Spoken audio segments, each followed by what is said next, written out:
We have a little rumble here, so. Okay. Mutta Vatsa Nyt sehän tekoo. Tämä pupikalia.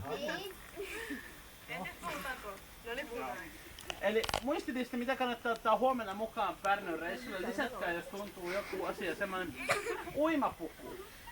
Eli käydään sillä Pärnön beachillä. Maybe you could tell us something about the Pärnu beach. Pärnu it's a very famous because of the beaches too.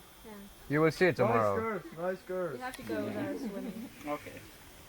Elikkä uimapuku, pyyhe, sitten joku lippis tai joku muu päähine päähän, että ei pää sattuu nimittäin, että aurinko paistaa, niin sit voi tulla auringonpistos. Elikkä lippistä tai päähinettä päähän. Juotavaa, ottakaa joku pieni pullo, teillä varmaan kaikilla on. Onko sellaisia pieniä juomapulloja, sen sieltä voisit ostaa. Ja niin, nimenomaan, että muistakaa se, että jos ei vaikka ole, niin ostakaa ja juokaa sen päivän aikana, jos aurinko paistaa. Koska sit tullaan päänsärkyä ja pahaa oloa ja sit on koko reissu pilaa. Se ei ole kiva sit siellä Pärnössä sitten bussissa maata ja oksentaa hirveen päänsäryn kourissa. Eli juotavaa. Sitten laitan, että ehkäpä hieman rahaa, jos ostat niitä tuliaisia. Sieltä voi ostaa ja lähettää postikorttia mummille ja kaikille tutuille. Ja niin kuin sanoin, niitä Ready Kids-kortteja, niitä vihreitä kortteja.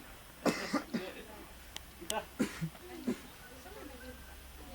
Joo. Niitä vihreitä kortteja, mitä on siellä telkkarihuoneessa, niin niitä voi ottaa, jos haluatte ilmaisia kortteja, kirjoittaa niitä ja postimerkki vaan päälle ja osoite. Ja ei kun mummille. Siellä on postitoimisto, voidaan käydä yhdessä siellä. Se on siinä itse asiassa kulmauksessa. Minäkin tiedän, minä viime vuonna Harrin kanssa metätyttiin sitä toimistoa.